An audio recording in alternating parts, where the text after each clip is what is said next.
Eh bien, merci beaucoup. Je suis un peu ennuyée parce que je ne sais pas bien ce que je vais vous raconter. J'ai l'impression que cette pièce de théâtre nous a dit beaucoup de choses déjà sur les questions sur lesquelles vous nous sollicitez aujourd'hui.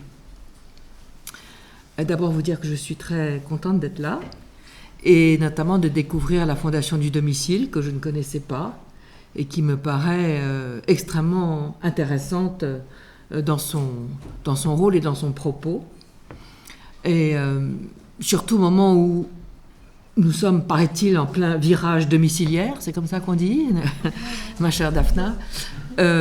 Voilà, et où nous nous interrogeons les uns et les autres sur ce que c'est que ce virage domiciliaire, en espérant que ce n'est pas un virage uniquement pour dépenser un peu moins d'argent pour les personnes qui ont besoin d'assistance à la personne.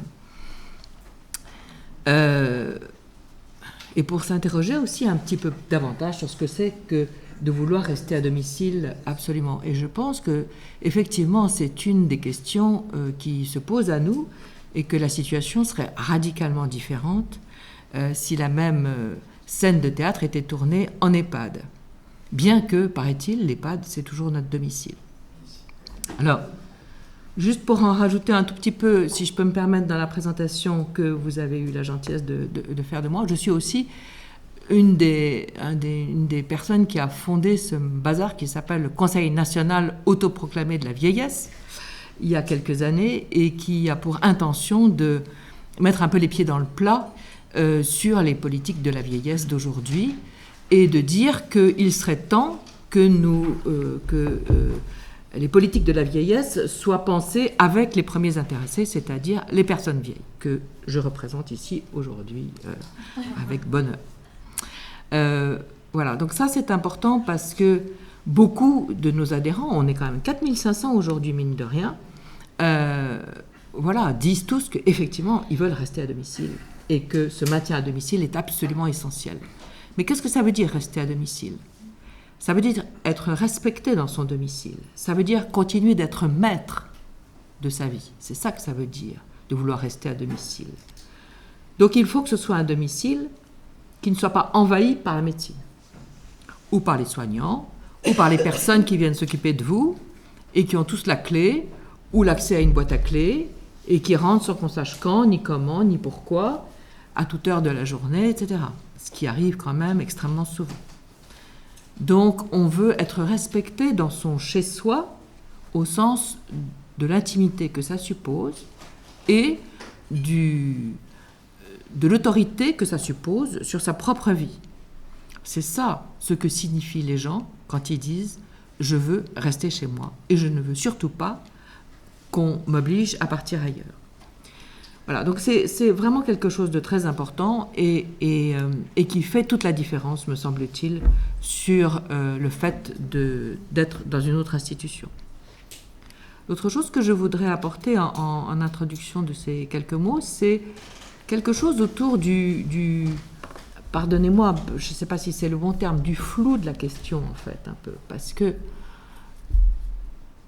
la commande qui m'a été faite, c'était n'y a-t-il pas contradiction entre les principes du droit et l'éthique du care, dans la mesure où l'éthique du care est fondée sur l'autodétermination. Et puis le titre aujourd'hui est tout à fait différent. C'est « N'y a-t-il pas une contradiction entre l'autodétermination et l'éthique du care ?» Donc, on voit que ça se balade un peu, tous ces concepts.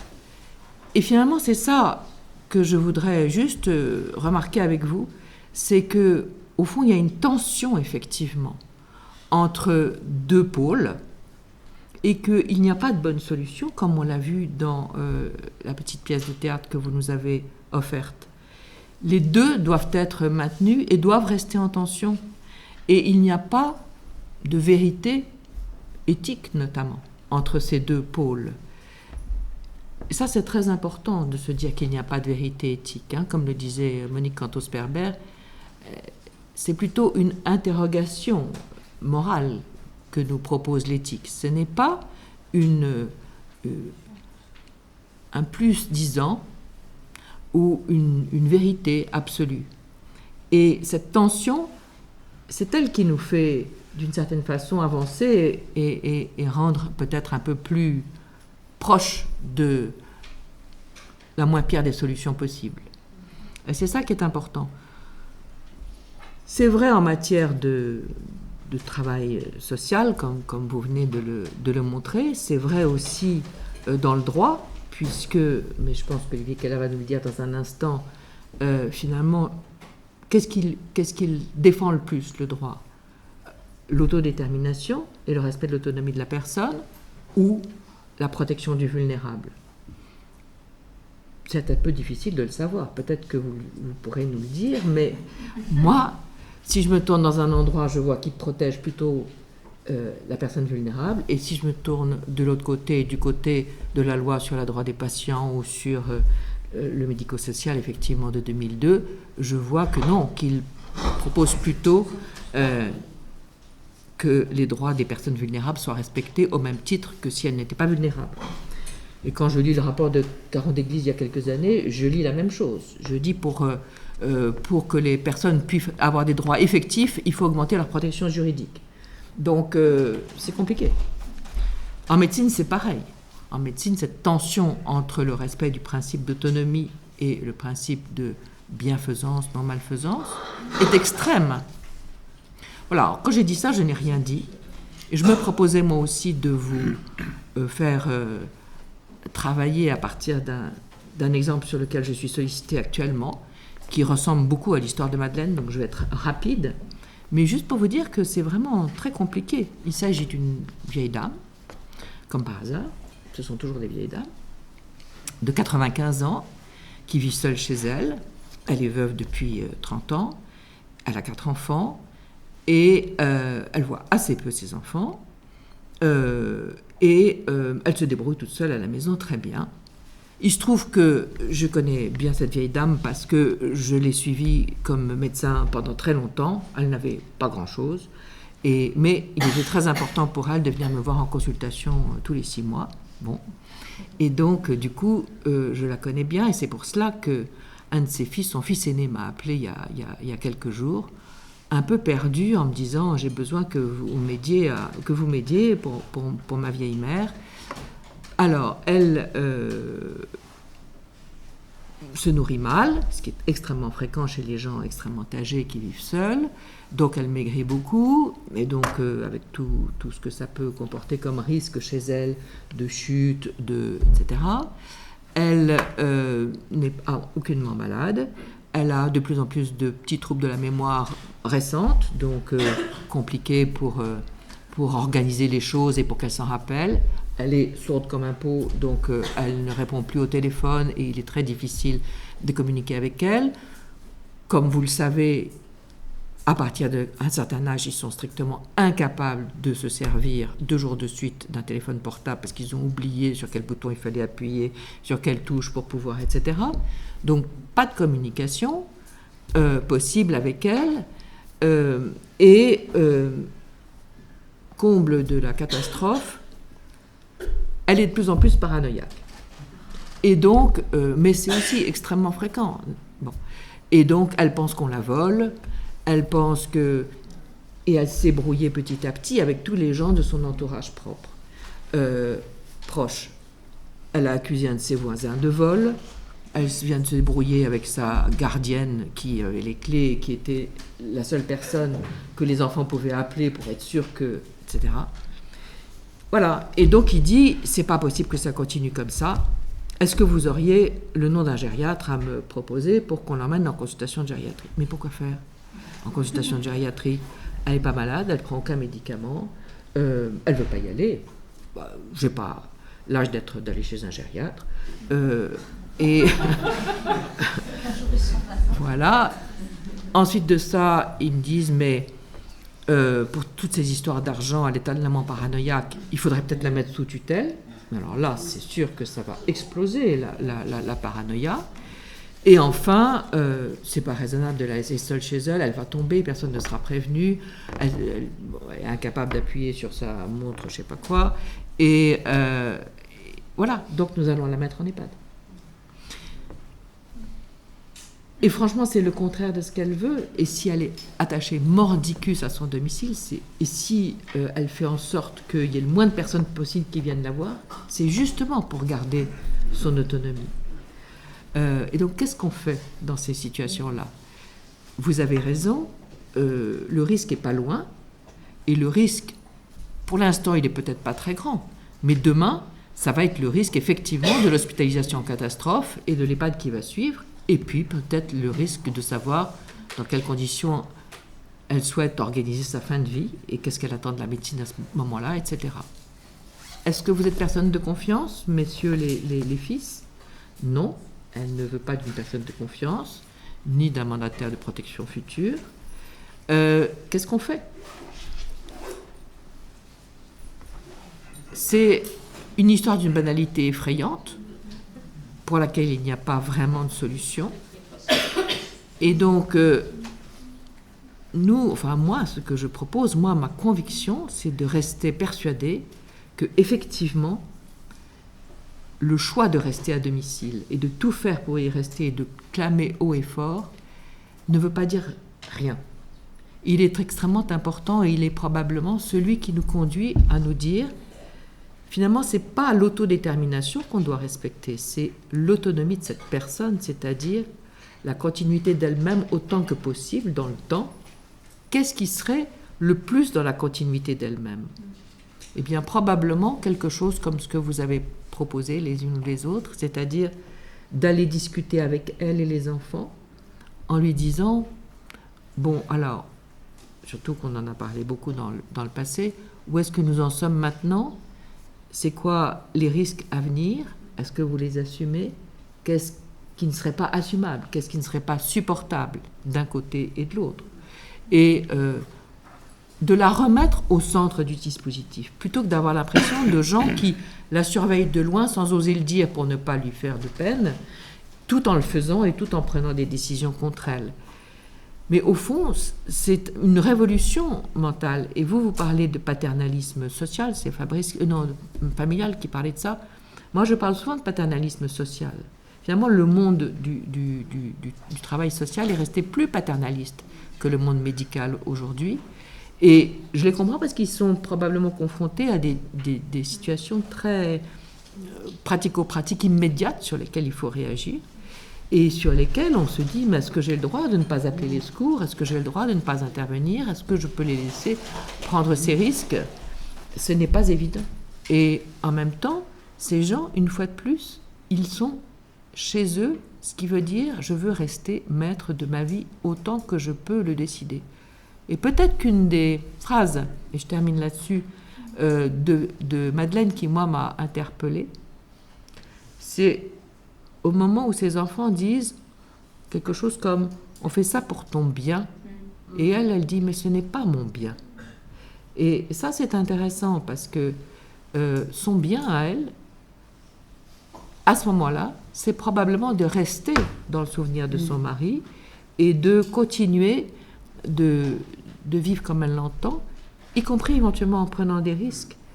Et cette question, c'est quoi votre bien ? C'est quoi ce qui aujourd'hui est le moins malfaisant pour vous ? Peut-être que la façon de respecter une autonomie, c'est de chercher quel est ce bien et de faire un pont entre ces deux principes, du respect de l'autonomie d'une part et du respect de la moindre malfaisance d'autre part. Voilà, je n'ai rien dit, mais c'était juste pour continuer la conversation précédente.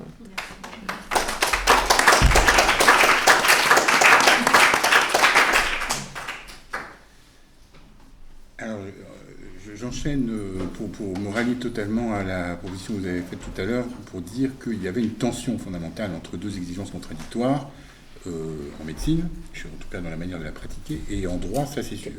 C'est complètement la même chose. Mais alors, c'est la même chose pour... d'une manière qui tente à... la tension tente à s'aggraver. Elle est relativement récente. Elle s'aggrave depuis une vingtaine d'années. Si je dis ça, c'est parce que pendant très longtemps, la manière de résoudre la question était conceptuellement traitée en droit à travers une catégorie qui était relativement simple, qui était celle de ce qu'on appelait les droits de l'homme. Les droits de l'individu, pensée à travers la notion de droit de l'homme telle qu'elle a été, en particulier sur le plan du droit, formalisée par la Déclaration des droits de 1789. Et on sait que cette manière de concevoir les choses dans une perspective individualiste et libérale reposait sur une manière de concevoir le rapport de l'individu à lui-même qui était thématisé par les théoriciens, les Lumières du XVIIIe siècle, XVIIe, XVIIIe siècle, et les théoriciens des droits de l'homme et du contrat social, comme étant un rapport, essentiellement, c'est ce qu'on trouve par exemple chez Hobbes à propos du droit de nature, qui est vraiment la matrice de la notion de droit de l'homme contemporain moderne, l'aptitude qu'a l'individu, que la nature lui confère, d'apprécier par lui-même ce qui est bon pour lui-même. C'est exactement comme ça que Hobbes définit le droit de nature, comme un pouvoir, on considère que c'est un pouvoir, une capacité, mais qui est une capacité de jugement, une capacité d'apprécier et d'être le seul à pouvoir le faire, parce que précisément il est doté de capacités intellectuelles et de volition qui lui permettent de mettre en œuvre ce qu'il pense être bon pour lui-même, et donc d'être capable de mesurer par lui-même quels sont les moyens à mettre en œuvre pour assurer ce qui est utile à son propre intérêt, notamment sa conservation, ne pas disparaître, se maintenir en vie. Et alors je ne dis pas que Hobbes se sentait une lame, bien au contraire, il va beaucoup plus loin, puisqu'il explique qu'une fois qu'on a posé ce principe de la possibilité qu'a chacun d'apprécier par lui-même ce qui est bon pour lui-même, il en découle, comme on ne vit pas dans la solitude mais en société, il en découle une sorte de rencontre agonistique entre les façons de voir de tous, et qui conduit à la guerre de tous contre tous, et donc à la nécessité d'apporter des limites à cette capacité qu'a chacun d'apprécier par lui-même ce qui est bon pour lui-même, et donc la nécessité finalement de s'en remettre à un tiers, évidemment l'État, qui va, pour le compte de tous, se mettre à la place de chacun et déterminer ce qui est bon pour lui, c'est ce qu'on appelle la loi. Mais malgré tout, le point de départ, c'est cette affirmation, et donc ensuite, quand on rentre dans tout ce qui est impliqué par un tel schéma, l'idée que c'est pas parce qu'on a créé l'État et qu'on s'est doté de la loi que pour autant il faut réduire à néant l'exercice par chacun de son droit à apprécier par lui-même ce qui est bon pour lui-même. Donc il y a une part de liberté totalement incompressible, c'est justement ce qui est garanti par ce qu'on appelle les droits fondamentaux, par des textes comme celui de la Déclaration des droits. Bon. Donc on peut considérer que dans une telle perspective, on peut admettre une intervention d'un tiers, comme par exemple au domicile de quelqu'un, le représentant d'un service public, donc représentant indirectement l'État, qui vienne y mettre son grain de sel pour tâcher, dans le dialogue, de faire comprendre à la personne en question, à la personne âgée ou bien à ses enfants, ce qui pourrait être la meilleure solution pour elle. Mais c'est restrictivement qu'on pourrait admettre une telle intervention. Le principe, c'est qu'en réalité, il est illégitime qu'un tiers vienne s'immiscer dans le rapport à soi, de chacun à lui-même. Alors évidemment, on fait valoir le fait que la personne, du fait de son âge, de la maladie, etc., n'est plus en état justement de jouir complètement, à l'inverse de ce qui est postulé par Hobbes, ne dispose plus de cette capacité de déterminer exactement, dans la plénitude de ses capacités, ce qui est bon pour lui-même. Si j'insiste là-dessus, c'est que, en gros, cette idée que chacun, de manière universelle, tous les individus ont tous une capacité d'être percevoir ce qui est bon pour elles-mêmes, c'est vraiment le cœur de la pensée moderne, le cœur de la possibilité de penser la liberté individuelle, le cœur de la possibilité de penser le consentement comme étant ce qui conditionne la validité des traitements que les tiers peuvent nous faire subir, ou que le consentement d'autrui est ce sur quoi je dois m'appuyer pour apporter des limites à mon comportement envers lui, dans la réciprocité. Tout ça, c'est des choses tout à fait fondamentales, mais il se trouve qu'elles ont été remises en cause, d'ailleurs, à l'occasion d'une réflexion d'ordre bioéthique. C'est les lois bioéthiques qui ont été, dans les années 80, à la fin du XXe siècle, réflexion bioéthique qui a débouché sur la fameuse loi bioéthique de 1994, mais ensuite qui a aussi alimenté en grande partie la loi sur le droit des malades de 2002. Cette réflexion bioéthique a conduit à une remise en cause de ce modèle, de ce schéma axé autour de l'idée de droit de l'homme, et a émergé, à l'occasion en particulier dans le droit, à l'occasion de l'examen par le Conseil constitutionnel de la loi bioéthique de 1994, le Conseil constitutionnel a consacré un principe de dignité de la personne humaine comme étant une norme tout à fait essentielle dans l'ordre juridique, une norme de type constitutionnel. Alors je passe sur le caractère plus ou moins contestable de la manière dont le Conseil constitutionnel s'y est pris pour le faire, mais peu importe. En tout cas, depuis 1994, on considère qu'il y a non seulement les droits de l'homme, mais le principe de dignité qui doit être au fondement de tout ce qui permet de penser le rapport entre l'État et l'individu. C'est d'ailleurs historiquement les Allemands qui, dans leur constitution d'après la Seconde Guerre mondiale, ont fait de la dignité quelque chose qui va même au-delà de la fondamentalité à laquelle on est habitué quand on est français et qu'on pense aux droits de l'homme, puisque en Allemagne, la dignité est ce à quoi doivent se subordonner tous les pouvoirs de l'État, quels qu'ils soient, y compris le constituant lui-même. L'auteur de la Constitution est tenu par le respect de la dignité humaine. Évidemment, on imagine facilement pourquoi les Allemands ont pris cette position après la Seconde Guerre mondiale. Mais le problème, c'est que ensuite, il y a eu des cas qui se sont présentés devant les tribunaux et qui ont donné lieu à des interprétations assez nouvelles et surprenantes de ce concept de dignité. D'ailleurs, je voulais vous dire que j'en ai fait l'expérience, moi, directement, ici même, en allant aux toilettes. En allant aux toilettes, je suis frappé, je l'ai photographié, il y a une pancarte, quand on entre dans les toilettes, devant la porte des toilettes, qui dit la chose suivante. « Merci d'être digne de ce lieu trop souvent négligé. » Le respecter, c'est respecter ceux qui seront accueillis après vous. C'est donc être assuré qu'eux aussi seront, comme vous l'êtes, attentifs à votre prochaine visite. Bon, tirettes et balayettes, etc. Bon. Merci d'être digne de ce lieu souvent négligé. La dignité n'est pas ici brandie comme une valeur à défendre pour respecter justement la dignité de l'individu qui va aux toilettes.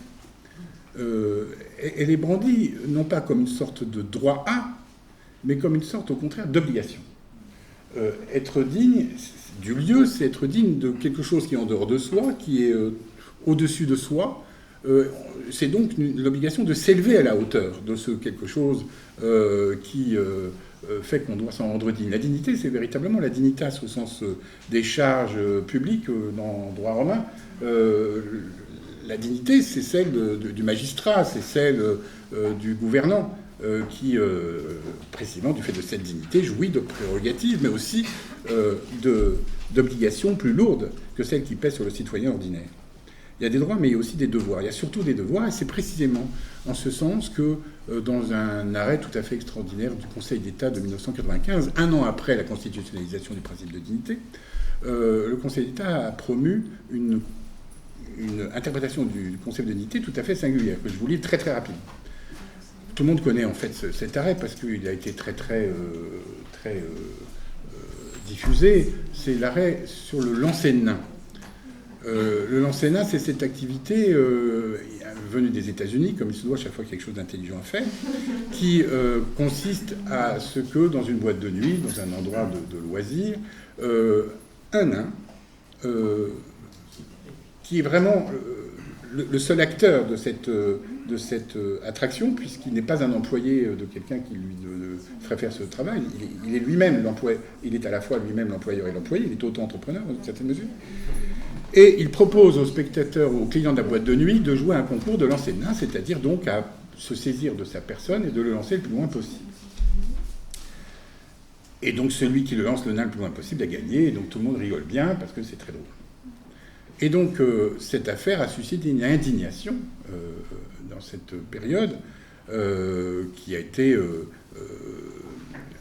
celle non seulement du milieu des personnes handicapées, mais aussi des autorités morales, religieuses, etc., qui s'en sont émues et qui ont demandé au ministre de l'Intérieur de trouver une solution pour faire interdire une telle activité.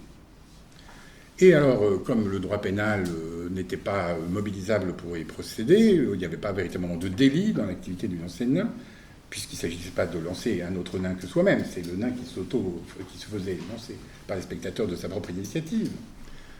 et pour en tirer un revenu.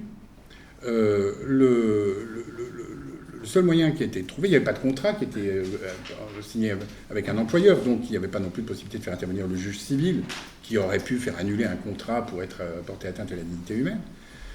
Donc ce qu'il était question de faire, c'était de faire intervenir, et ce que le maire, c'est ce que le ministre de l'Intérieur a recommandé aux maires, et que les maires ont suivi, certains maires l'ont fait, de prendre des arrêtés de police municipale interdisant cette activité pour atteindre l'ordre public, et en faisant jouer la notion de la défense de la dignité de la personne humaine comme étant une question d'ordre public. L'ordre public, en vertu de la loi sur le pouvoir de police du maire de 1884, est un texte qui donne des pouvoirs pour intervenir en matière de sécurité, salubrité, tranquillité, sur des questions matérielles qui ont à voir avec les nuisances que les individus peuvent se causer entre eux dans leur rapport mutuel, et pour faire donc, au nom de la défense de l'ordre public, qu'il soit possible d'apporter des limitations à l'exercice de ces libertés, quitte à même aller jusqu'à l'interdiction, et encore à condition qu'il n'y ait pas d'autre moyen de faire cesser l'atteinte à l'ordre public. Tant qu'il y a des moyens moindres que celle de l'interdiction pure et simple, il faut les utiliser, il faut faire une réponse simplement proportionnée. Par exemple, vous n'êtes pas obligé d'interdire la manifestation, vous pouvez la faire passer par des endroits où il n'y aura pas, en lui donnant un itinéraire particulier, où il n'y aura pas de problème pour l'ordre public. Parce que tout simplement, la liberté est de principe et la restriction de la liberté est d'exception. Donc les mesures de police qui restreignent les libertés n'ont pas de légitimité intrinsèque, au contraire. Elles s'affrontent au principe de la liberté individuelle et donc ce n'est que de manière proportionnée qu'il faut admettre leurs limitations. Mais dans le cas du Lancennin, il s'agissait de faire valoir la protection de la dignité comme un élément de l'ordre public. C'était plus du tout une question de sécurité, célébrité ou tranquillité, mais de respecter la dignité humaine. Or, ça a été utilisé pour que cette activité de Lancennin soit interdite, c'est-à-dire que le nain qui faisait ça, il s'appelait M. Wackenheim. M. Wackenheim, donc, a été interdit d'exercer cette activité. Il a fait appel, il a perdu, et donc le Conseil d'État, définitivement, vous voyez ce que je veux dire, fait valoir juridiquement l'idée qu'on était tenu au respect de sa propre dignité pour des raisons d'ordre public. Pour des raisons d'ordre public. J'insiste sur la question de l'ordre public. L'ordre public, c'est l'ordre de la société. Or, ce qui a été au cœur du raisonnement du Conseil d'État, c'est que la société est présente, elle est déjà là, vous voyez ce que je veux dire, à un stade où l'individu n'a aucune espèce de relation avec autrui. Il n'est qu'en rapport avec lui-même. Le nain qui décide de faire du lancer de nain, c'est une décision qu'il prend vis-à-vis de lui. Il ne porte pas atteinte à l'intégrité physique d'un autre nain, mais à la sienne propre. Il s'agit d'une autodisposition de lui-même. Et donc c'est cette autodisposition de lui-même qui a été sanctionnée pour être attentatoire à l'ordre public municipal, qui plus est. Ça, pour le coup, on peut se poser la question de savoir comment l'ordre peut être municipal sur une question de ce genre. Parce que si c'est une dignité humaine, évidemment, le problème est universel. On ne peut pas porter atteinte à la dignité humaine à Carcassonne, et pas avec le Lancennin, et pas à Romorantin. Mais bon, d'ailleurs, le juge était très conscient de l'imperfection du dispositif normatif qui a été retenu pour faire procéder à cette interdiction. Mais bon, puisqu'on n'a pas les moyens de faire autrement, on va faire au moins comme ça. Bon. Cela dit, bon, la question qui se pose, et que je pose depuis cette extraordinaire innovation qui consiste à demander à quelqu'un de répondre devant l'État pour atteinte à l'ordre public d'une stricte disposition de lui-même, on est en plein dans la question de la tutelle, et d'une tutelle dont la légitimité peut apparaître comme étant vraiment problématique. Voilà, c'est ça que je voulais dire, c'est que ça existe, les deux existent.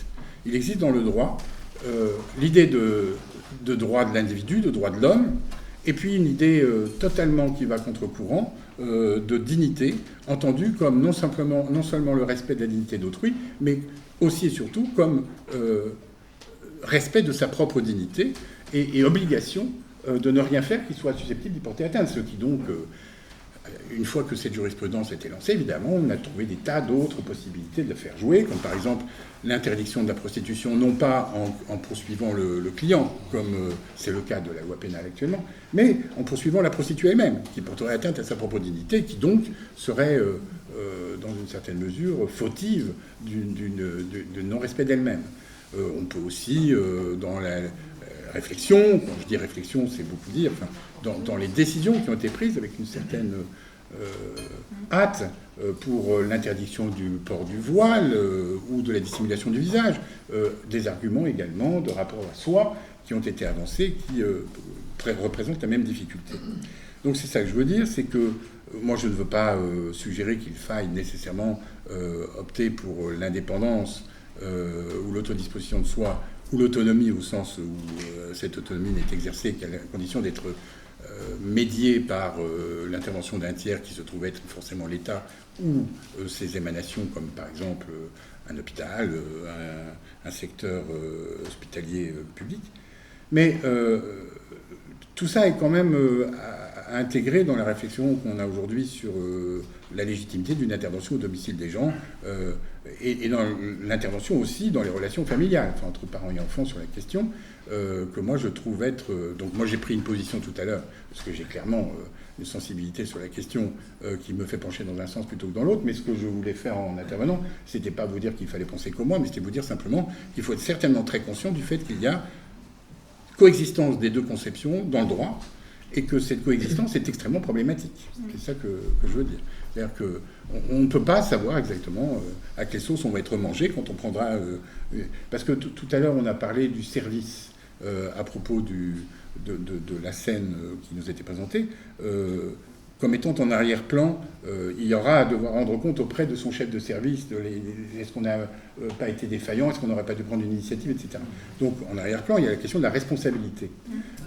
Évidemment, moi je ne sais pas, je vais terminer juste par là, la question de la responsabilité, elle a été très insistante tous ces derniers temps pour précisément justifier les mesures d'intervention. Il ne faut pas rester inactif. C'est pour ça qu'un jour j'ai vu une personne, c'était pas une vieille dame, c'était un vieux monsieur, un ami qui était à la fin de sa vie à l'hôpital. Je suis allé venu le voir l'été dernier. Vous avez une chaleur écrasante et il y avait une infirmière, je ne sais pas si c'était une infirmière ou une soignante qui était plantée devant son lit. Le monsieur n'en pouvait plus de fatigue, il était exténué, etc. Et l'aide-soignante lui a dit monsieur, vous devez boire. Il dit oui, j'ai pas soif. Oui, mais moi, je veux que vous buviez. Donc, moi, je m'en vais pas tant que vous n'avez pas bu. La scène dure un certain temps. Lui, il cherche à résister. Il dit, je suis bien gentil, mais j'ai pas soif. Je ne vois pas pourquoi. Et donc, finalement, il a fallu qu'il finisse par fléchir, parce que la personne restait face à son lit. On était avec des amis, de la famille, on était entre nous, et l'infirmière s'en allait pas. Je veux dire, c'était vraiment pénible, cette espèce de... mais elle, très, très pénétrée par la légitimité de cette présence et du fait qu'elle devait intervenir pour vraiment faire boire de force l'intéressé, de manière à ce qu'effectivement il n'y ait pas de compte à rendre sur le terrain de la responsabilité. On se souvient tous qu'avec la fameuse sécheresse de 2003, je crois, on a eu... Bon, voilà. C'est ça que je veux dire. Voilà. Merci beaucoup.